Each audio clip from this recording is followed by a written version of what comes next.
नमस्कार दोस्तों, कार्यपालिका में राष्ट्रपति से संबंधित कुछ प्रश्न हम कर चुके हैं। अब इसी को कंटिन्यू करते हुए आज के नए प्रश्नों की बात करेंगे। तो चलिए शुरू करते हैं। तो हमारा 21वां प्रश्न है, 26 जनवरी 1950 से राष्ट्रपति पद के लिए प्रथम चुनाव होने तक भारत का अंतरिम राष्ट्रपति कौन था? 26 जनवरी 1950 से राष्ट्रपति पद के लिए प्रथम चुनाव होने तक भारत का अंतरिम राष्ट्रपति कौन था? ऑप्शन है doctor Radhakrishnan, doctor Rajendra Prasad, doctor Zakir Hussain, CR Rajagopalachari. तो इसका सही आंसर होगा option B, doctor Rajendra Prasad. संविधान लागू होने से लेकर प्रथम चुनाव होने तक भारत के अंतिम राष्ट्रपति हैं वो राजेंद्र प्रसाद थे। ये एकमात्र राष्ट्रपति हैं जो मनोनीत भी थे और निर्वाचित भी थे। हमारा अगला प्रश्न है, राष्ट्रपति किसी राज्य में राष्ट्रपति शासन की उद्घोषणा किसके प्रतिवेदन पर करता है? राष्ट्रपति किसी राज्य में राष्ट्रपति शासन की उद्घोषणा किसके प्रतिवेदन पर करता है? राज्य के मुख्यमंत्री, राज्य के राज्यपाल, राज्य के मुख्य न्यायाधीश, उपयुक्त में कोई नहीं। तो इसका सही आंसर होगा ऑप्शन बी, राज्य के राज्यपाल। यदि किसी राज्य का राज्यपाल लिखित रूप में राष्ट्रपति को सूचना दे कि उस राज्य में संवैधानिक तंत्र विफल हो चुका है, तभी राष्ट्रपति है वो उस राज्य में राष्ट्रपति शासन की उद्घोषणा कर सकता है, अन्यथा नहीं।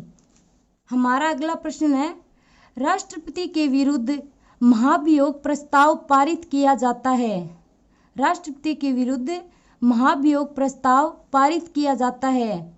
ऑप्शन है उपस्थित एवं मतदान करने वाले सदस्यों के 2/3 बहुमत तथा कुल सदस्यों के बहुमत से, दोनों सदनों के संयुक्त अधिवेशन से, कुल सदस्यों के 2/3 बहुमत से, उपस्थित सदस्यों के बहुमत से। तो इसका सही आंसर होगा ऑप्शन ए। राष्ट्रपति के विरुद्ध महाभियोग प्रस्ताव है वो उपस्थित एवं मतदान करने वाले सदस्यों के 2/3 बहुमत और कुल सदस्यों के बहुमत से पारित होता है। हमारा अगला प्रश्न है, राष्ट्रपति को शपथ कौन दिलाता है? राष्ट्रपति को शपथ कौन दिलाता है?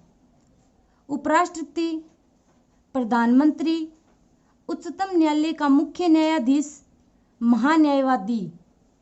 तो इसका सही आंसर होगा ऑप्शन सी, राष्ट्रपति को शपथ है वो उच्चतम न्यायालय का मुख्य न्यायाधीश दिलवाता है। हमारा अगला प्रश्न है, लोकसभा के निर्वाचन हेतु अधिसूचना किसके द्वारा जारी की जाती है? लोकसभा के निर्वाचन हेतु अधिसूचना किसके द्वारा जारी की जाती है? ऑप्शन है निर्वाचन आयोग, सर्वोच्च न्यायालय का मुख्य न्यायाधीश, राष्ट्रपति, उपयुक्त में से कोई नहीं। तो इसका सही आंसर होगा ऑप्शन सी, राष्ट्रपति। लोकसभा के निर्वाचन हेतु अधिसूचना है वो राष्ट्रपति के द्वारा जारी की जाती है। हमारा अगला प्रश्न है, किस संविधान संशोधन द्वारा दिल्ली व पांडिचेरी के विधानसभा सदस्यों को राष्ट्रपति के चुनाव में भाग लेने की अनुमति दी गई? किस संविधान संशोधन द्वारा दिल्ली व पांडिचेरी के विधानसभा सदस्यों को राष्ट्रपति के चुनाव में भाग लेने की अनुमति दी गई? ऑप्शन है 42वां संविधान संशोधन 1976, 44वां संविधान संशोधन 1978, 52वां संविधान संशोधन 1985, 70वां संविधान संशोधन 1992। तो इसका सही आंसर होगा ऑप्शन डी, 70वां संविधान संशोधन 1992। दिल्ली व पांडिचेरी के विधानसभा सदस्यों को 70वें संविधान संशोधन 1992 के द्वारा राष्ट्रपति के चुनाव में भाग लेने की अनुमति दी गई और इन्होंने पहली बार राष्ट्रपति डॉक्टर शंकर दयाल शर्मा के चुनाव में भाग लिया था। हमारा अगला प्रश्न है, राष्ट्रपति पर महाभियोग चलाने की प्रक्रिया का संबंध किसके संविधान से है? राष्ट्रपति पर महाभियोग चलाने की प्रक्रिया का संबंध किसके संविधान से है? जापान, ब्रिटेन, कनाडा, संयुक्त राज्य अमेरिका।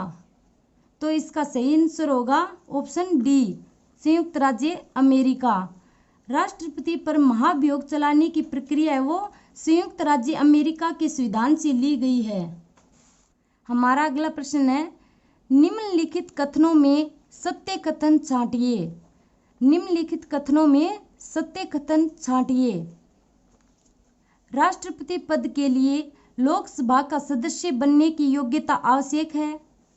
राष्ट्रपति पद के उम्मीदवार के नामांकन को निर्वाचक मंडल के कम से कम 50 सदस्यों का अनुमोदन प्राप्त होना जरूरी है। राष्ट्रपति को पद एवं गोपनीयता की शपथ सर्वोच्च न्यायालय का मुख्य न्यायाधीश दिलाता है। उपयुक्त सभी। तो इसका राइट आंसर होगा ऑप्शन डी, उपयुक्त सभी, क्योंकि उक्त तीनों ही कथन है वो सत्य है। हमारा अगला प्रश्न है, धन विधेयक पर स्वीकृति देने के लिए बाध्य है। धन विधेयक पर स्वीकृति देने के लिए बाध्य है। ऑप्शन है राष्ट्रपति, उपराष्ट्रपति, प्रधानमंत्री, स्पीकर। तो इसका सही आंसर होगा ऑप्शन ए, राष्ट्रपति। धन विधेयक पर स्वीकृति देने के लिए राष्ट्रपति बाध्य होता है, क्योंकि धन विधेयक को प्रस्तुत करने से पहले राष्ट्रपति की पूर्वानुमति ली क्योंकि धन विधेयक को प्रस्तुत करने से पहले राष्ट्रपति की पूर्वानुमति ली हुई होती है, इसलिए वह उसे स्वीकृत करने के लिए बाध्य होता है। हमारा अंतिम प्रश्न है, सत्रावसान करना राष्ट्रपति की किस शक्ति से संबंधित है। सत्रावसान करना राष्ट्रपति की किस शक्ति से संबंधित है। न्यायिक शक्ति, कार्यपालिका शक्ति, विधायी शक्ति, विवेकाधिकार। तो इसका सही आंसर होगा ऑप्शन सी, विधायी शक्ति।